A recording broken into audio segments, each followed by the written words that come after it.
जय हिंद दोस्तों, study area के डेली जीके क्विज में आपका स्वागत है। आज है सेट नंबर 10 यानी कि सेट नंबर 10 हम करने वाले हैं। इससे पहले 9 सेट चैनल पे अपलोड हो चुके हैं। सारे सेट जरूर देखिए जब भी आपको मिले, तो सारे सेट आपके लिए इंपॉर्टेंट हो सकते हैं। डेट मैं केवल इसलिए डाल देता हूँ ताकि डेट वाइज रहे। चैनल को सब्सक्राइब करके बेल आइकन प्रेस कर लीजिए, क्योंकि यहाँ आपको एक तो डेली जीके क्विज मिलता है और दूसरा अच्छे अच्छे टॉपिक वाइज सारे क्विज भी मिलते रहते हैं। तो चैनल को सब्सक्राइब कर लीजिए, आपकी गवर्नमेंट जॉब में काफ़ी हेल्प करेगा। चलिए दोस्तों, पहला क्वेश्चन यहाँ पे कि प्रथम कर्नाटक युद्ध के बाद किसको डुप्ले द्वारा हैदराबाद में तैनात किया गया था। प्रथम कर्नाटक युद्ध के बाद डुप्ले के द्वारा हैदराबाद में तैनात किया गया था किसको, तो ये किया गया था आपके बूसी को। ऑप्शन डी यहाँ पे राइट आंसर हो जाएगा, बूसी को। चलिए दोस्तों, अगला क्वेश्चन देख लेते हैं। भारत में मुद्राणालय लाने वाले निम्नलिखित में से प्रथम कौन थे। मुद्राणालय का मतलब होता है जो पुस्तकें मुद्रित करते हैं, छपाई खाना, मतलब जो प्रिंटिंग प्रेस वगैरह होती है ना, वो लाने का काम सबसे पहले आपके पुर्तगालियों ने किया था। पुर्तगाली कौन है, तो दोस्तों ये वही वास्को डिगामा पुर्तगाल के ही यात्री थे जिन्होंने भारत के समुद्री मार्ग की खोज की थी। ये भी ध्यान रखेंगे। चलिए दोस्तों, भारतीयों के महान रेशम मार्ग को किसने आरंभ कराया था। महान रेशम मार्ग कौन सा था दोस्तों, सिल्क रोड, जिसे सिल्क रूट भी कहते हैं। तो ये था आपका चाइना से रेशम का व्यापार करने के लिए बनवाया था कनिष्क ने इसको बनवाया था, चाइना से रेशम का व्यापार करने के लिए। किस चीनी जनरल ने कनिष्क को हराया था। अब देखिए, किस चीनी जनरल ने कनिष्क को हराया था, तो ये आपका हो जाएगा पेन चाओ उनका नाम था। ये क्वेश्चन एक बार एसएससी के एग्जाम में पूछा गया है, इसलिए क्वेश्चन यहाँ पे रख दिया गया है कि सभी के लिए इंपॉर्टेंट हो सकता है दोस्तों, क्योंकि जीके के प्रश्न तो सारे में आते हैं और सभी का जीके का लेवल तो एक ही रहता है, जीके का कोई लेवल नहीं होता। सती प्रथा का प्रथम उल्लेख कहाँ से मिलता है। जीके सबका एक ही रहता है, इसलिए मेक श्योर कि आप डेली की जीके क्विज देखते हैं। सभी परीक्षाओं की आपकी अच्छे से तैयारी होगी और जीके धीरे धीरे आपका अच्छे से मजबूत होता जाएगा। एक ही दिन में आप सारा कुछ कवर नहीं कर पाएंगे, पर अगर आप रेगुलर पढ़ते हैं तो जीके आपके लिए काफ़ी फायदेमंद हो सकता है। इसलिए वीडियो को पूरा देखिए और रेगुलर पढ़िए। चैनल को सब्सक्राइब करके बेल आइकन प्रेस कर लीजिए। चलिए दोस्तों, सती प्रथा का प्रथम उल्लेख कहाँ से मिलता है। दोस्तों, जो सती प्रथा है, जिसमें महिलाओं को उनके पुरुष के साथ, अगर पुरुष की पहले डेथ हो जाती थी तो उन्हीं के साथ जला दिया जाता था। तो इसका पहला उल्लेख कहाँ से मिलता है, तो इसका पहला उल्लेख मिलता है आपका एरल अभिलेख से। ऑप्शन सी यहाँ पे राइट आंसर हो जाएगा, एरल अभिलेख से इसका पहला उल्लेख मिलता है। अगला क्वेश्चन देख लेते हैं। हर्षचरित किसके द्वारा लिखी गई थी। ये क्वेश्चन सभी को पता होगा, थोड़ा अच्छे लेवल का क्वेश्चन है, थोड़ा इजी है। ये आपकी लिखी थी बाणभट्ट ने। हर्षचरित, हर्षवर्धन के, राजा हर्ष के दरबार के दरबारी कवि थे ये बाणभट्ट। चलिए दोस्तों, अगला क्वेश्चन देख लेते हैं। चालुक्य शासक, ये चालुक्य लिखा हुआ है, चालुक्य शासक पुलकेशिन द्वितीय ने किस नदी के किनारे हर्षवर्धन को हराया था। हर्षवर्धन वही हर्ष, राजा हर्ष, ये हर्ष के नाम से ज़्यादा फेमस है। चालुक्य शासक पुलकेशिन द्वितीय ने दोस्तों किस नदी के तट पे हराया था, आपके नर्मदा नदी के तट पे। नर्मदा नदी के तट पे जो युद्ध हुआ था उसमें पुलकेशिन द्वितीय ने हर्षवर्धन को हराया था। दोस्तों, नदी के किनारे युद्ध के बारे में एक चीज़ और आपको बता दें कि झेलम नदी या जिसको वितस्ता नदी कहा जाता है, इसके किनारे एक युद्ध हुआ था किसका, सिकंदर और पोरस का। सिकंदर और राजा पुरु, जिसको पोरस भी कहते हैं, उनका युद्ध हुआ था। तो याद रखेंगे, ये प्रश्न भी पूछा गया है एक बार पेपर में। रक्तदाब का नियंत्रण कौन करता है। सारे आपको मिक्स क्वेश्चन मिलेंगे, यानी कि साइंस के भी, जीके के भी, बायोलॉजी के भी कई सारे क्वेश्चन हैं। तो मेक श्योर कि आप वीडियो लास्ट तक देखते हैं, अच्छे प्रश्न। रक्तदाब का नियंत्रण कौन करता है दोस्तों, शरीर में कौन सा ग्रंथि होती है जो रक्तदाब का नियंत्रण करती है, तो ये होती है आपकी अधिवक्र, एड्रिनल ग्लैंड। अधिवक्र जो आपकी होती है वो रक्तदाब यानी कि ब्लड प्रेशर का नियंत्रण करता है, ब्लड प्रेशर का ध्यान रखेंगे दोस्तों। चलिए, आँख का रंग किसमें मौजूद वर्णक पर निर्भर करता है। आँख का रंग किसमें मौजूद वर्णक पर निर्भर करता है, यानी कि आँख का रंग किसी का भूरा होता है, किसी का काला होता है, किसी का तो हरा भी होता है। तो वो किस वर्णक, वो वर्णक किस में मौजूद होता है, आँख के किस भाग में, तो ये होता है आपके आइरिस में। ऑप्शन बी यहाँ राइट आंसर हो जाएगा, आइरिस में होता है। ये सारे प्रश्न कहीं ना कहीं किसी न किसी एग्जाम में जरूर पूछे गए हैं। अमीबा का चलंग अंग कौन सा है। मेनली इसमें वो क्वेश्चन मिलते हैं आपको जो एसएससी, बैंकिंग या रेलवेज के एग्जाम में पूछे जाते हैं। अब इन तीनों सेंट्रल लेवल के जॉब्स में तो इसका एग्जाम पैटर्न आप जान सकते हैं कि इसके क्वेश्चंस काफ़ी इंपॉर्टेंट होते हैं। तो मेक श्योर कि आप वीडियो को लास्ट तक देखते हैं और डेली देखते हैं। अमीबा का चलन अंग कौन सा है? ये प्रश्न भी एक बार पूछा गया था एमटीएस के क्वेश्चन पेपर में, एसएससी एमटीएस के। तो अमीबा का चलन अंग यानी कि जिससे अमीबा गमन करता है या चलता है, तो वो कौन सा होता है? वो होता है आपका पादाप, जिसे पद्मा कहा जाता है इंग्लिश में, वो होता है पादाप। ये याद रखेंगे। चलिए दोस्तों अगला क्वेश्चन देख लेते हैं। ऊष्मा द्वारा तत्काल नष्ट हो जाने वाला विटामिन कौन सा है? कौन सा ऐसा विटामिन है जो अधिकतम ऊष्मा की वजह से तत्काल नष्ट हो जाता है? तो आपका कौन सा विटामिन हो जाएगा? ये हो जाएगा आपका ascorbic acid. Ascorbic acid, ascorbic acid किसका नाम है? तो विटामिन सी का, विटामिन सी का नाम है एस्कॉर्बिक एसिड।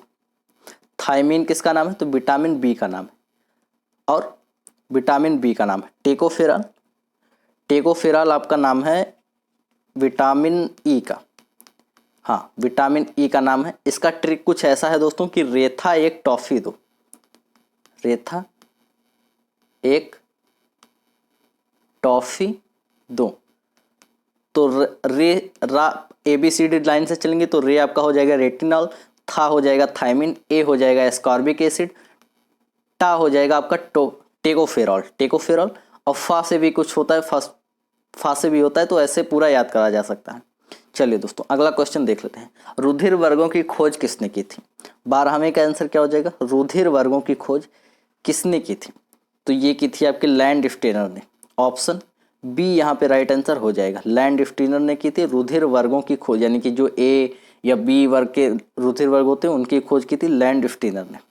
चलिए दोस्तों सार्विग्राही रुधिर किस वर्ग का होता है? सार्विग्राही यानी कि जो सभी से रक्त ले सकता है। किस वर्ग का रुधिर सभी से रुधिर ले सकता है? तो 13वें का आपका क्या हो जाएगा?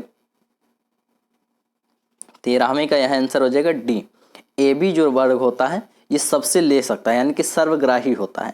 और आपका जो ओ वर्ग का होता है वो होता है सर्वदाता, यानी कि सभी को दे सकता है। और मेनली अगर बात की जाए तो ये ओ निगेटिव होता है सर्वदाता, और ए बी पॉजिटिव होता है। ए बी पॉजिटिव सर्वग्राही होता है। अगर ए बी पॉजिटिव और निगेटिव दोनों दिया है तो आपको पॉजिटिव पे टिक करना है, लेकिन यहाँ पॉजिटिव निगेटिव नहीं दिया है तो केवल ए बी पे आप टिक करेंगे। चलिए दोस्तों ये सब छोटी छोटी बातें भी ध्यान रखनी, कभी कभी यही ज़्यादा इंपॉर्टेंट हो जाते हैं तो क्वेश्चन गलत हो जाता है, वो भी मैं आपको बताते चलूँगा। मनुष्य के मध्य कान की गुहा में कर्ण अस्थियों के अतिरिक्त और क्या क्या होता है? मनुष्य के मध्य कान की गुहा में दोस्तों पहली बात तो आपको ये क्वेश्चन कई बार बता चुके हैं पिछले सेट में, अगर आप दोबारा देखेंगे तो आप पाएंगे कि कान में कुल 6 हड्डियाँ होती हैं।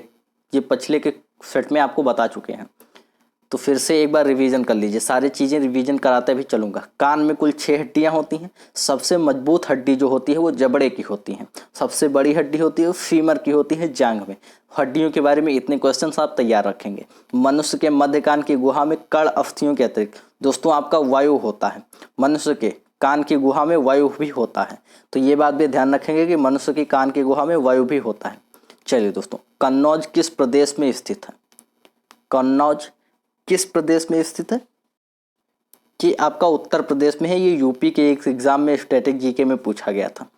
तो ये कन्नौज आपका उत्तर प्रदेश में ही स्थित है। उत्तर प्रदेश के मुख्यमंत्री कौन है? योगी आदित्यनाथ। उत्तर प्रदेश की राजधानी क्या है? लखनऊ। चलिए दोस्तों न्यूसिमेटिक्स क्या है? न्यूसिमेटिक्स क्या है? देखिए ये सबसे थोड़ा नया प्रश्न है। न्यूसिमेटिक ये आपका पूछा गया एक बार बैंकिंग के उसमें और एक बार रेलवे के उसमें, 2 बार ये पूछा गया है। न्यूसिमेटिक्स क्या है? तो दोस्तों आपका न्यूसिमेटिक्स किसको कहते हैं? ये कहते हैं आपके सिक्कों व धातुओं के अध्ययन करने वालों को। सिक्कों व धातुओं के अध्ययन करने वालों को क्या कहते हैं? न्यूसिमेटिक्स। याद रखेंगे 16वें का आंसर हो जाएगा बी। महाराजा रणजीत सिंह के उत्तराधिकारी कौन थे? हिस्ट्री का प्रश्न है ये कि महाराजा रणजीत सिंह के उत्तराधिकारी कौन थे। जितने भी क्वेश्चंस आपको दे रहे हैं 25 से 30 क्वेश्चन, वो सभी किसी न किसी एग्जाम में पूछे गए हैं, तो मेक श्योर कि आप पूरा जरूर देखते हैं। महाराजा रणजीत सिंह के उत्तराधिकारी कौन थे? ये थे आपके खड़क सिंह। खड़क सिंह के खड़कने से खड़कती हैं खिड़कियाँ, ये वो वाले खड़क सिंह नहीं है, बल्कि महाराजा रणजीत सिंह के उत्तराधिकारी जो थे वो हैं खड़क सिंह। अगला क्वेश्चन देख लेंगे। रणजीत सिंह का वित्त मंत्री कौन था? ऐसे ऐसे क्वेश्चन भी पूछ लिए जाते हैं कभी कभी, जिनकी हम आशा भी नहीं कर सकते। रणजीत सिंह के वित्त मंत्री जो आपके थे वो थे आपके दीनानाथ। ऑप्शन बी यहाँ पे राइट आंसर हो जाएगा, दीनानाथ थे। पेस मेकर का क्या कार्य है। इससे पहले एक जीके कुछ करवाया है, उसमें भी ये बताया था कि पेस मेकर का क्या कार्य है। पेस मेकर मुख्यतः एक मशीन होती है दोस्तों। मशीन क्या काम करती है, तो ये दिल की धड़कन प्रारंभ, यानी कि दिल की धड़कन अगर रुक जाए तो उन्हें झटका देकर प्रारंभ कराया जाता है, तो वही होता है पेस मेकर। याद रखेंगे, अगर आप पेस मेकर गूगल पे सर्च करते हैं तो आपको मशीन के बारे में पूरा पता चल जाएगा। तो याद रखने की नई अच्छी तकनीक ये भी है कि आप सर्च करके देख लीजिए बाकी पेस मेकर क्या है, कैसे कार्य करता है, यूट्यूब से अच्छे से। हीमोग्लोबिन क्या होता है, सभी को पता होगा दोस्तों। ये हीमोग्लोबिन किस में पाया जाता है, रक्त में पाया जाता है। रक्त के बारे में आपको एक चीज़ बता दें कि रक्त में आयरन पाया जाता है, लोहा। तो ये एक प्रश्न था कि रक्त में क्या पाया जाता है, तो रक्त में लोहा यानी कि आयरन पाया जाता है, जो धातु होता है। रक्त में कौन सी धातु होती है, तो आयरन होती है। और हीमोग्लोबिन क्या होता है, तो ये एक प्रोटीन का प्रकार है। हीमो जो है, हीमो आपका वर्णक है, और ग्लोबिन क्या है, तो ग्लोबिन एक प्रोटीन है, ये भी याद रखेंगे। ग्लोबिन इसमें मुख्यतः एक प्रोटीन है।